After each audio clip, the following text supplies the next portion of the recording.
The rain was coming down hard that Tuesday evening in Portland. David pulled his expensive black car into the parking lot of Rosie's Diner, a small place that looked like it had seen better days. The neon sign flickered and half the letters were dark. This wasn't exactly where a billionaire usually grabbed dinner, but David was exhausted and just needed somewhere quiet. He had just finished the biggest deal of his career.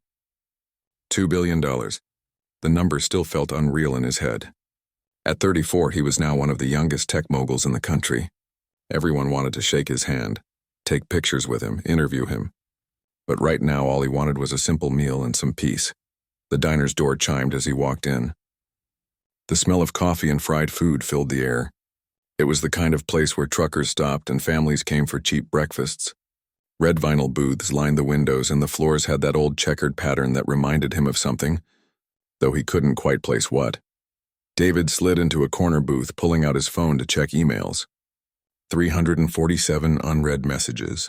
His head was pounding. Sometimes he wondered if all this success was worth the constant pressure, the never-ending meetings, the fact that he hadn't taken a real vacation in 4 years. "What can I get you, honey?" David looked up from his phone, ready to give his usual polite but distant order. But the words got stuck in his throat. The woman standing beside his table had graying hair pulled back in a simple ponytail and kind brown eyes that crinkled at the corners. She wore a faded yellow uniform with Elena written on a small name tag. She was holding a coffee pot in one hand and a notepad in the other. For a moment, David couldn't breathe. Those eyes, that gentle smile, the way she called him honey without any fake sweetness. It was exactly the same as 20 years ago. Elena didn't seem to recognize him. Why would she? The last time she saw him, he was 16 years old, all skinny arms and legs with braces and messy hair. Now he was a grown man in a $1,000 suit. "Sir, are you okay?" Elena asked, concern creeping into her voice. "You look like you've seen a ghost." David cleared his throat, trying to steady himself. "Sorry, Could I get a coffee, please?" "Of course." Elena poured the coffee with practiced ease. "Long day?" "You could say that." David watched her hands as she set the cup down. There it was, the small scar on her left hand right between her thumb and finger. He remembered exactly how she got it. His 11th birthday. She was cutting his cake and the knife slipped. She had to get 3 stitches, but she still stayed to clean up the party and tuck him into bed. "Have you decided what you'd like to eat?" Elena asked, pen ready over her notepad. David's heart was racing. How could she not recognize him? Then again, he thought, 20 years changed a person. He probably looked nothing like the quiet, lonely kid she used to take care of. Do you still make pancakes?" The words came out before he could stop them. Elena tilted her head slightly. "Well, I don't cook much here. That's Jimmy's job. But we do have pancakes on the menu. They're pretty good. I bet they're not as good as the ones you used to make." David kept his voice soft, almost testing. Something flickered in Elena's eyes. She studied his face more carefully now, like she was trying to solve a puzzle. "I'm sorry, do we know each other?" David felt his chest tighten. All those years ago when his parents were always traveling, always busy with their business deals, Elena was the one who made his breakfast every morning. She knew exactly how he liked his pancakes, with just a little bit of vanilla in the batter and real maple syrup, never the fake stuff. "You used to make them every Saturday morning," David said quietly, "and you'd let me help flip them even though I was terrible at it. You'd always say, 'The secret ingredient is patience,'" Elena whispered, her notepad slipping from her fingers. Her eyes went wide. "Oh my God, David?" The coffee shop seemed to fade away around them. Elena's hand flew to her mouth and tears immediately filled her eyes. "David, little David? Is it really you?" David nodded, unable to speak for a moment. Seeing her again brought back a flood of memories. Elena reading him bedtime stories when his parents weren't home. Elena helping him with homework at the kitchen table. Elena bandaging his scraped knees and listening to all his problems. "I can't believe it," Elena breathed. "Look at you. You're so grown up, so handsome." She wiped her eyes with the back of her hand. "What are you doing here?" "Business meeting in town," David managed to say. "I was just driving around and saw this place." Elena laughed through her tears. "Of all the diners in all the world, you walk into mine." She slid into the booth across from him without asking, something she never would have done with any other customer. "I heard about your success. Your company, all the things you've built. I'm so proud of you. Elena, hey, what are you doing? A harsh voice cut through their moment. A heavy-set man with a greasy apron was walking toward them, his face red with anger. You can't just sit down and chat with customers. We've got orders backing up. Elena's face immediately changed. The joy disappeared, replaced by worry and embarrassment. Sorry, Mr. Henderson, I don't care what you were doing, the manager snapped. Get back to work now, and you. He turned to David. If you want service, you'll have to wait like everyone else. David felt anger rise in his chest. Nobody talked to Elena like that. Not in front of him. But Elena was already standing up, smoothing down her uniform. It's okay, she whispered to David. I need this job. She hurried away, but not before squeezing David's shoulder gently. That small touch brought back every feeling of safety and love he remembered from his childhood. Elena had always been the one person who truly cared about him. Not his family's money or what he might become, but just him. David watched her move between tables, taking orders, pouring coffee, clearing plates. She moved with the same grace he remembered, treating every customer with kindness even though she looked tired. Really tired, like the kind of tired that comes from working too hard for too long. His phone buzzed with another email, but David ignored it. For the first time in years, business didn't seem important. All he could think about was Elena, and how wrong it felt to see her here working in this run-down diner being yelled at by some angry manager. 20 years ago, Elena had taken care of him. She had been his anchor, his safe place. Now it looked like she was the one who needed taking care of. And David realized he had no idea how that had happened or what he was going to do about it. But he knew one thing for certain. He wasn't leaving Portland until he found out. David couldn't sleep that night. He kept thinking about Elena's tired eyes and the way that manager had spoken to her. In his hotel room, staring at the ceiling, memories kept flooding back. Elena teaching him to tie his shoes. Elena staying up with him when he had nightmares. Elena being the only one who showed up to his school plays when his parents were traveling. The next morning, instead of flying back to San Francisco like planned, David told his assistant to cancel his meetings. He had to know more. He drove back to Rosie's diner around lunchtime, parking across the street where he could watch without being seen. Elena was there, moving between tables with that same gentle way she had always moved. But now David noticed things he had missed the night before. How slowly she walked like her feet hurt. How she rubbed her lower back when she thought no one was looking. How thin she had gotten. David waited until Elena's shift ended, then followed her outside. She was walking to an old blue car that had seen better days.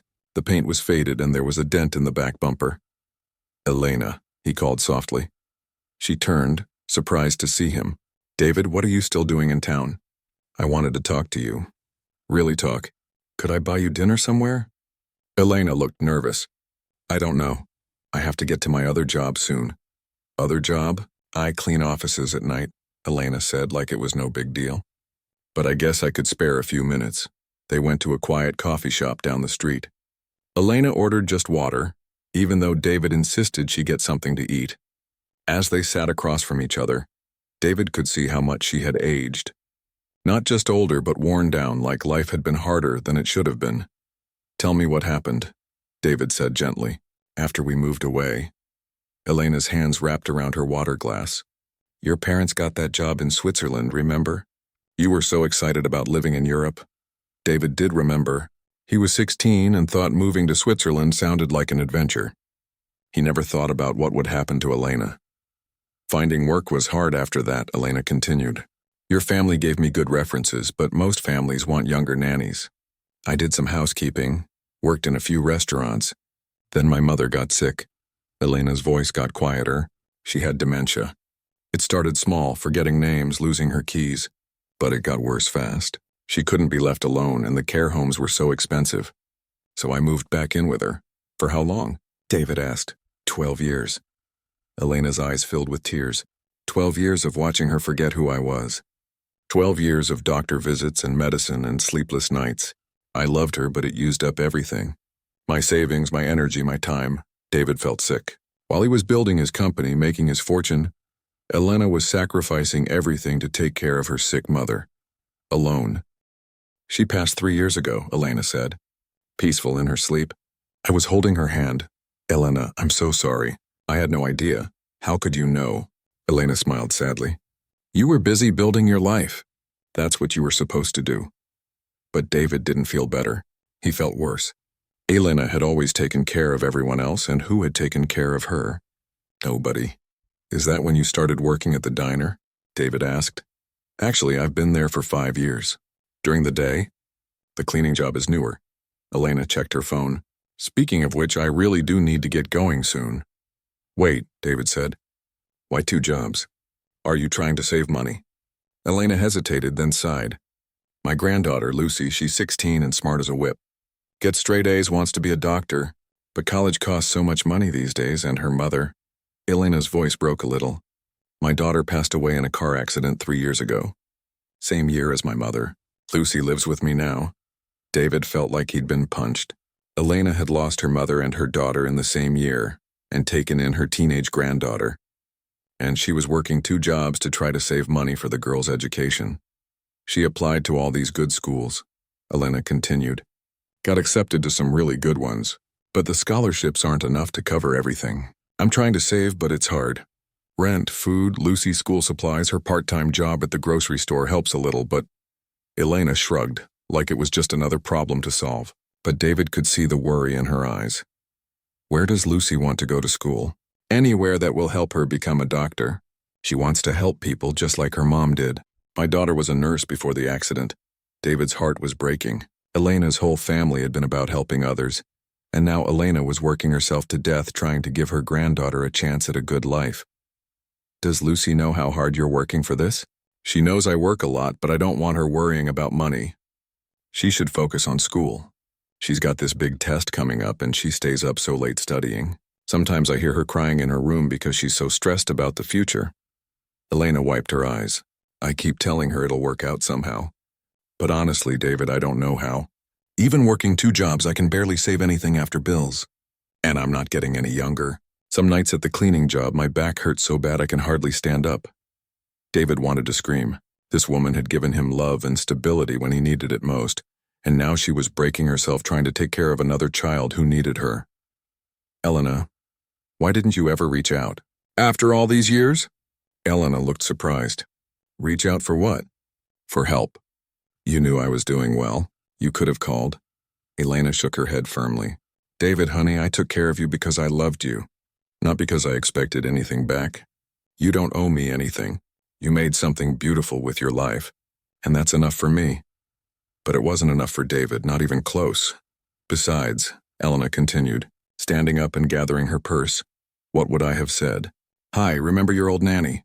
Can you pay for my granddaughter's college? That's not who I am. David watched her walk toward the door and realized something that made his chest tight with guilt. Elena had taught him everything important about being a good person. About kindness, about putting others first, about working hard and treating people with respect.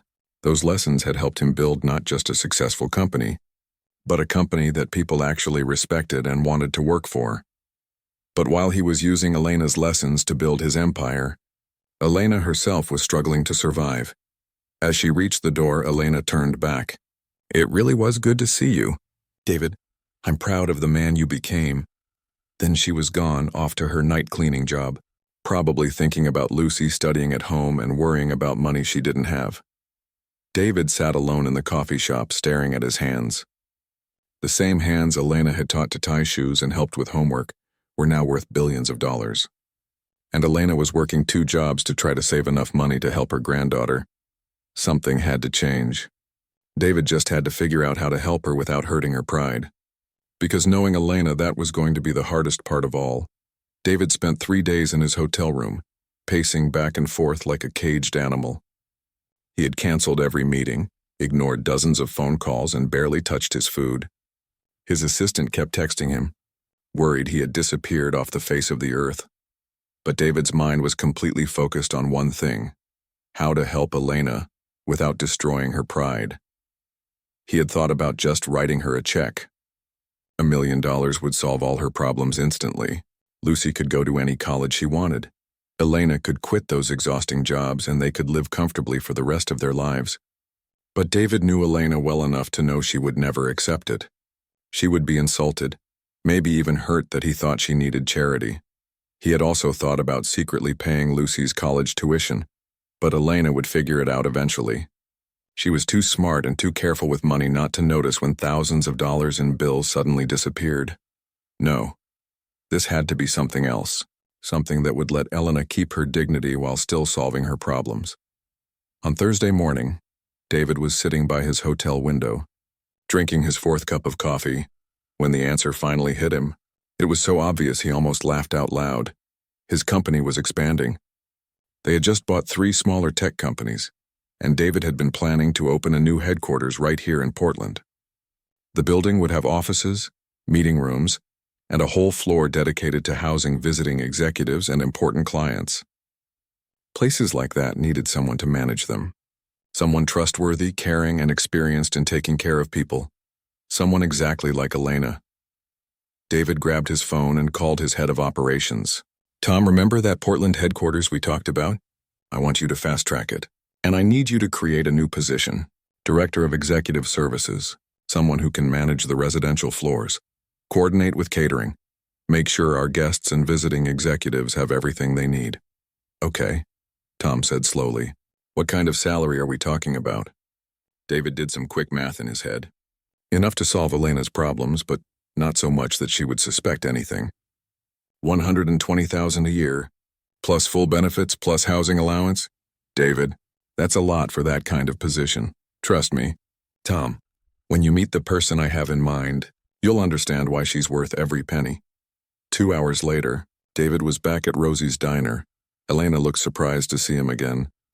3 days in a row, she said with a tired smile. People are going to think you love our food. Actually, I need to talk to you about something. Are you free after your shift? Elena looked suspicious. David, if this is about money, it's about a job. That evening, they sat in David's rental car outside Elena's apartment building. It was in an older part of town, the kind of place where people lived when they couldn't afford anywhere nicer. The building needed paint and half the streetlights were broken. I'm opening a new headquarters here in Portland, David began. It's going to have residential floors for executives who are visiting the city, important clients, people like that. They'll need someone to manage those floors, someone who understands hospitality, who can make people feel welcome and comfortable. Elena listened carefully, her hands folded in her lap. The thing is, David continued, I can't just hire anyone for this. These are billion-dollar deals happening in that building. The people staying there are CEOs, investors, government officials sometimes. They need someone they can trust, someone with class and intelligence and genuine care for others. Okay, Elena said slowly. What does this have to do with me? I want you to take the job. Elena's eyes widened. David, I don't know anything about managing executive housing or dealing with important people. Elena, you practically raised me. You managed our entire household when my parents were gone. You dealt with my father's business associates when they came for dinner. You handled caterers, housekeepers, tutors, doctors. You coordinated everything perfectly, and you did it with such grace that everyone loved you. Elena shook her head. That was different. That was just taking care of a family. This is the same thing, just bigger. Think about it. You would be making sure people have clean rooms, good food, everything they need to be comfortable. You would coordinate with cleaning staff, catering, maintenance. You would be the person who makes sure everyone feels taken care of. Elena, that's exactly what you've always done. David could see her thinking about it, but he also saw the doubt in her eyes. The salary is $120,000 a year, he said quietly. Elena's mouth fell open. David, that's more than I make in 2 years working both my jobs, plus full health benefits including dental, plus a housing allowance of $2,000 a month. Elena was quiet for a long time. David could see tears forming in her eyes. David, she whispered, I can't let you do this for me. You're not letting me do anything. I need someone for this job, and you're the best person I know for it. Elena, do you remember what you used to tell me about work? Elena sniffled. That any job worth doing is worth doing with your whole heart. Exactly. This job needs someone who will do it with their whole heart. Someone who actually cares about taking care of people. Not just someone who wants a paycheck. But David, you could hire someone with a degree in hotel management. Someone with experience in corporate hospitality. I could, David agreed. But would they care if a visiting executive was homesick and needed someone to talk to? Would they remember that the CEO from Japan doesn't like ice in his water?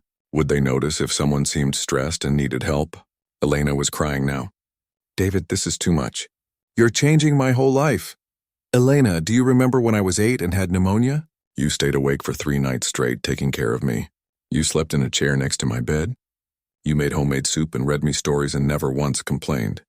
Of course I remember. You changed my life then. You probably saved it. All I'm doing now is offering you a job that you would be perfect for. A job that would let Lucy go to any college she wants without you having to work yourself to death. Elena covered her face with her hands. I don't know if I can do it. What if I mess up? What if I embarrass you in front of important people? David reached over and gently pulled her hands away from her face. Elena, you taught me how to be kind. You taught me that treating people with respect and caring about their feelings is more important than anything else. Those lessons helped me build my company. They're the reason people want to work with us instead of our competitors. Elena looked at him with those same kind eyes he remembered from childhood. You could never embarrass me, David said. You're one of the most elegant, graceful people I know. And if someone doesn't see that, then they're not worth impressing. Elena was quiet for several minutes, staring out the car window at her apartment building. Lucy's been so worried about college, she finally said. She cries at night sometimes, thinking I don't hear her. She's afraid she won't be able to become a doctor because we can't afford it. With this job, she can go anywhere she wants. And Elena, you wouldn't have to work nights anymore. You could actually spend time with her. Help her with applications, take her to visit colleges. You really think I could do this job? David smiled. Elena, you've been doing this job your whole life. You just haven't been paid what you're worth for it. Elena took a deep breath and looked at him. When would I start? The building will be ready in 6 weeks. That gives you time to give notice at both your jobs and help me plan how the residential floors should be set up. You'd want my input on that? Elena, I'd want your input on everything. You understand how to make people feel at home better than anyone I know. Elena wiped her eyes and sat up straighter. Okay, she said, her voice stronger now. Okay, yes. I'll take the job. David felt like his heart might burst with happiness. Really? But I have one condition, Elena said firmly. I earn this position. I work hard. I do everything you need me to do, and I prove that I deserve it. This isn't charity, David. This is me working for you. Deal, David said, offering his hand. Elena shook it, and David realized that for the first time in years, everything felt exactly right. Elena's first day at the new Portland headquarters was a disaster. At least that's what she thought. She stood in the middle of the 20th floor, surrounded by boxes of expensive furniture and staring at floor plans she couldn't quite understand. The residential suites were beautiful, each one bigger than her entire apartment. But they felt cold and empty, like fancy hotel rooms where nobody actually lived. Ms. Rodriguez? A young woman in a sharp business suit approached her. I'm Ashley from Interior Design. We're ready to start setting up the executive suites. Where would you like us to begin? Elena looked at the clipboard in her hands, filled with lists and schedules she was still learning to read. 6 weeks of training hadn't made her feel any more ready for this moment. Elena said, trying to sound confident. Maybe we could start with the main suite? 3 hours later, Elena was fighting back tears. The designers had created rooms that looked perfect in magazines but felt like nobody could actually relax in them. Everything was white and gray and chrome. Beautiful but cold. David found her sitting on the floor in one of the suites, surrounded by fabric samples and paint chips. How's it going? He asked gently. Honestly? Terrible. Elena looked up at him with tired eyes. I don't know what I'm doing, David. These people are professionals and I'm just me. I keep suggesting things and they look at me like I'm crazy. What kind of things? Elena sighed. Like, why don't the rooms have any photos? When someone's staying away from home for weeks, don't they want to see pictures that make them feel good? And why is everything so white? It's pretty, but it feels like a hospital, not a home. David sat down on the floor next to her. What would you do differently? Well, Elena said, getting a little more animated, I'd put some color on the walls. Not bright, just warm, like soft blues and greens. And I'd have books on the shelves. Real books that people might actually want to read. And plants. Living things make a space feel alive. That sounds perfect. But the designers said that's not executive level. They said important business people expect luxury, not homey. David smiled. Elena, do you know what most executives miss most when they travel? What? Feeling like there's somewhere that cares about them as people, not just as walking bank accounts. The next day, David had a talk with the design team. By the end of the week, Elena's ideas were everywhere. Warm paint colors, family photos in frames that guests could replace with their own pictures, bookshelves with everything from business biographies to mystery novels, plants that didn't need much care but made the rooms feel alive. Elena also insisted on kitchenettes in each suite. People get homesick for their own coffee, she explained. And sometimes they just want to make a sandwich at midnight without calling room service. When the first executives started staying in the suites, something amazing happened. They loved it. "This is the first corporate housing that actually feels like I could live here," said Janet, a CEO from Seattle who was working on a merger deal. "It's elegant but comfortable, like staying at a friend's house if your friend happened to be very wealthy." Elena beamed when David told her what Janet had said. But Elena's real gift showed itself in how she treated the guests. She remembered everything. That Robert from New York always needed extra towels because he took 2 showers a day. That Linda from Chicago was diabetic and appreciated having sugar-free snacks in her room. That Michael from Austin got homesick and liked to talk about his kids while Elena made him coffee that reminded him of home. "She's incredible," Ashley from the design team told David one day. "I've worked with a lot of hospitality managers, but I've never seen anyone who actually cares about the guests this much. It's like she thinks of them as family." Word spread quickly through the business community. Companies started specifically requesting to use David's Portland headquarters for their important meetings, not just because of the great facilities, but because of Elena. Meanwhile, Elena was quietly making changes throughout the building. She noticed that the night security guards looked tired, so she started leaving thermoses of good coffee for them. She saw that the cleaning crew was rushed and stressed, so she reorganized their schedules to give them more reasonable workloads. "The whole building feels different since Elena started working here," Tom, David's head of operations, told him. "People are happier. Even our regular employees seem more relaxed." But Elena had no idea how much her life was about to change again. David had been quietly working on something else. He had researched Lucy's college applications and found out exactly which schools had accepted her. Then he had made some phone calls. One evening, Elena came home to find Lucy sitting at their kitchen table, staring at an envelope with tears in her eyes. "Lucy, what's wrong, sweetheart?" "Grandma," Lucy whispered, holding up the letter. "Stanford University. They're offering me a full scholarship, full ride, everything paid for." Elena's legs almost gave out. "What? How is that possible?"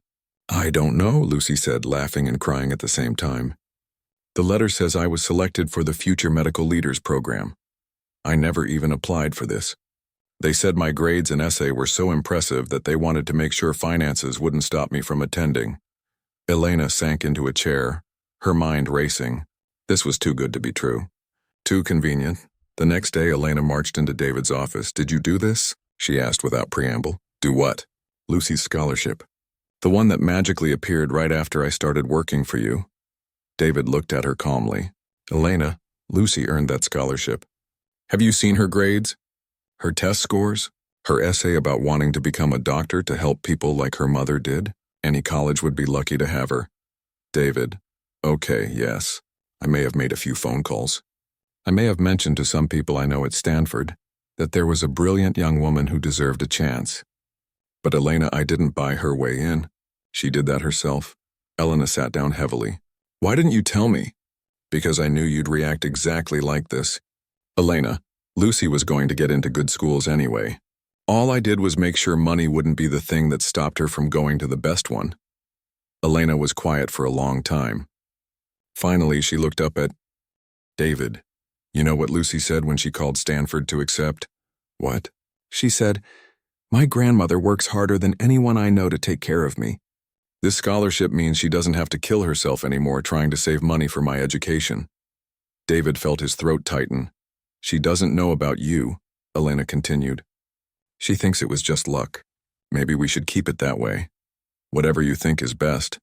Elena stood up and walked to David's office window, looking out at the city below. "You know what's funny?" she said. "Yesterday, one of your executives told me that staying here made him remember why he got into business in the first place. He said that usually corporate housing makes him feel like just another transaction, but here, he feels like someone actually cares about him as a person. That's because you do care. I do, Elena said, turning back to him. And you know what I realized? That caring about people isn't just nice. It's actually good for business. When people feel valued, they work better. They're more creative, more honest, more willing to go the extra mile. David nodded. I've noticed that too. So I've been thinking, Elena said, a new energy in her voice. What if we took this further? What if caring about people became part of how your whole company works? Not just the residential floors. David leaned forward in his chair. What do you mean? I mean, what if we started programs to help your employees the way you helped Lucy? What if we created support systems for people going through tough times? What if we made sure everyone who works here feels as valued as the executives who stay in our suites? David stared at her, amazed. Even after everything Elena had been through, her first instinct was still to help others. Elena, he said slowly, I think you just described the future of this company. Elena smiled, and David realized that hiring her hadn't just solved her problems. It might have just changed everything. 6 months later, Elena walked into the boardroom wearing a navy blue suit that Lucy had helped her pick out. She still felt a little strange attending executive meetings, but David had insisted she belonged there. Her new title was Director of People and Culture, a position that hadn't existed before Elena suggested the company needed someone focused on taking care of its people. Elena's employee wellness program has reduced turnover by 40%, Tom was saying to the board members. And employee satisfaction scores are the highest we've ever recorded. Elena had started small. She noticed that several employees were struggling with childcare, so she worked with David to create an on-site daycare center. When she found out that one of their programmers couldn't afford his diabetes medication, she pushed for better health insurance that covered prescription drugs, completely. But the program that Elena was most proud of was something she called second chances. We all know what it's like to need help sometimes. Elena had told David when she first proposed the idea, but a lot of people are embarrassed to ask. What if we created a fund to help employees through rough patches, job training for spouses, emergency loans for medical bills, scholarships for their kids? David had loved the idea immediately. Within 3 months, they had helped 23 employees through various crises. A single mother got help with rent after her ex-husband stopped paying child support. A maintenance worker's son got tutoring that helped him graduate high school. An accountant's wife was able to attend nursing school. The thing is, Elena told the board, when you help people solve their personal problems, they don't spend their workday worrying. They can focus on doing their best work. It's not just the right thing to do. It makes good business sense. The board members nodded, but Elena could tell some of them still weren't completely convinced. They were used to thinking about employees as resources, not as people with complex lives and real problems. That's when David spoke up. Elena, why don't you tell them about the Johnson account? Elena smiled. The Johnson account had become legendary in the office. We were trying to land a contract with Johnson Industries, Elena explained. Huge deal worth about $50 million. Their CEO flew in for the final meeting, and he was supposed to stay in our executive suites. Elena paused, remembering that stressful week. But the night before his big presentation, his daughter called. She was having a panic attack at college 3 states away. He was beside himself, torn between this massive business deal and his child who needed him. Several board members leaned forward, interested now. I found him in his suite at 2 a.m. trying to book flights. He was going to leave, which would have killed the deal. So I sat with him, made him some tea, and we figured out a solution together. What kind of solution? Asked Patricia, one of the newer board members. I called my granddaughter Lucy. She's at Stanford now, studying pre-med, and she's amazing with people who are anxious or scared. She drove 3 hours to meet with this man's daughter, spent the whole night with her, and helped her work through whatever was causing the panic attack. Elena's voice got warmer as she continued. Meanwhile, I arranged for the CEO's wife to fly in early for the meeting, so he knew his family situation was handled. He gave the best presentation I've ever seen. We got the contract, and more importantly, his daughter got the help she needed. That's incredible, Patricia said. But how did you know to do all that? Because I understand what it's like to be worried about the people you love, Elena said simply. And I believe that when you treat people like family, they'll do anything for you. 3 weeks later, Elena got a call that changed everything. Ms. Rodriguez? This is Jennifer Walsh from the National Business Ethics Foundation. I'm calling to let you know that your company has been selected for this year's Corporate Humanitarian Award. Elena almost dropped the phone. I'm sorry, what? The award recognizes companies that demonstrate exceptional care for their employees and communities.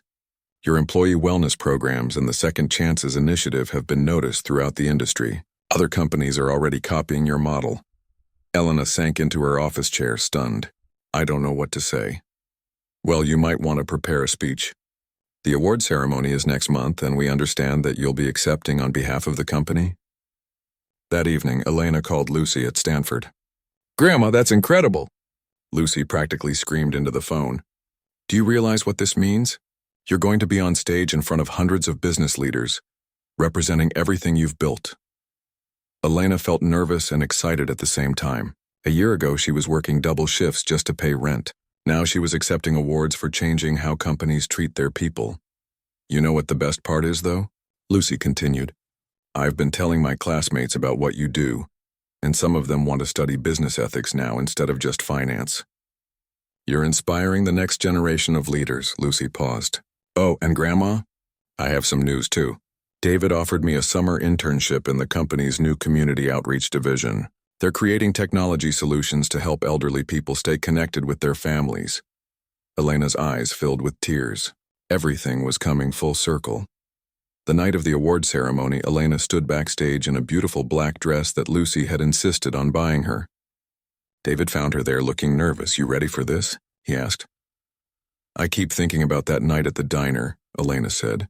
When you first walked in and I didn't recognize you. If I had known then what was going to happen, what would you have done differently? Elena thought for a moment. Nothing, I guess. I would have still treated you the same way I treat everyone, with kindness and respect. That's all I've ever known how to do. And that's exactly why you deserve this award. When Elena walked onto the stage, the applause was thunderous. She looked out at hundreds of faces. CEOs, executives, business leaders from around the country. A year ago, she would have been intimidated. Now she just saw people who might benefit from learning that caring about others wasn't just nice. It was smart business. When I was a child, Elena began, my mother used to say that kindness is like planting seeds. You never know which ones will grow into something beautiful.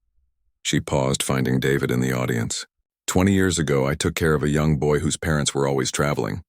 I taught him to tie his shoes, helped him with homework, and tried to show him that he was valuable just for being himself, not for what he might accomplish someday. The audience was completely quiet now.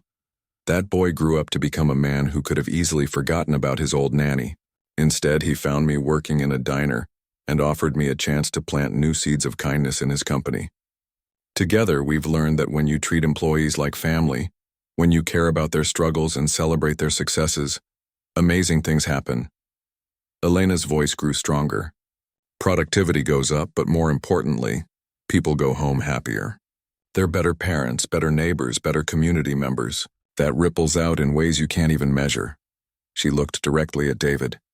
This award isn't really mine. It belongs to every company that chooses to see their employees as whole human beings, with dreams and struggles and families they love. It belongs to every leader who realizes that taking care of people isn't a cost. It's an investment in a better future.